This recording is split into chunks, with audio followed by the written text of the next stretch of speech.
আসসালামু আলাইকুম ওরহমতুল্লাহি ওয়া বারাকাতুহু। ওমান প্রবাসী ভাই বোনেরা এবং দুবাই প্রবাসী ভাই বোনেরা, সৌদি প্রবাসী ভাই বোনেরা সবাই কেমন আছেন? আলহামদুলিল্লাহ, সবাই আশা করি ভালো আছেন।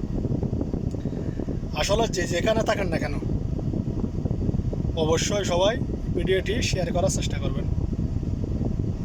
ওমানের মধ্যে প্রচুর পরিমাণ গরম করতেছে এখন জুন মাস। যারা কষ্টের কাজ করতেছেন, যারা মেশিনের কাজ, প্লাম্বারের কাজ, ইলেকট্রিকের কাজ, ছাদ ঢালাই, বিভিন্ন রকম যারা কষ্টের কাজ করেন, যারা রোডের কাজ করেন, অবশ্যই সবাই সাবধান থাকার চেষ্টা করবেন এবং শরীরকে শান্তি দেওয়ার চেষ্টা করবেন। পয়সা করলে মরে গেলে হবে না, কিন্তু যখন পড়বেন তখন বুঝবেন। কিন্তু আপনার আগে শরীর ঠিক রাখতে হবে, তারপর আপনার পয়সা। শরীর যদি ঠিক না থাকে, পয়সা কামানো অসম্ভব। শরীরকে শান্তি রাখার চেষ্টা করবেন।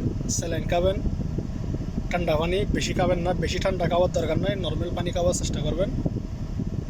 এবং আমরা কাজের মধ্যে বেশি গরম যে সময় পড়ে, তখন আমরা পারি না বরফ খাইয়ে ফেলার জন্য, কিন্তু এটা কিন্তু অনেক ক্ষতি। সবাই অবশ্যই এগুলা থেকে দূরে থাকার চেষ্টা করবে এবং সবাইকে সাবধান থাকা আছে। অনেকের শরীরের মধ্যে মাংস নাই, অনেকের শরীর দুর্বল, অনেকের সমস্যা আছে, অনেকের অ্যালার্জির সমস্যা আছে, তাদের অনেক সমস্যা। তারা আরও বেশি একটু সাবধান থাকার চেষ্টা করবেন।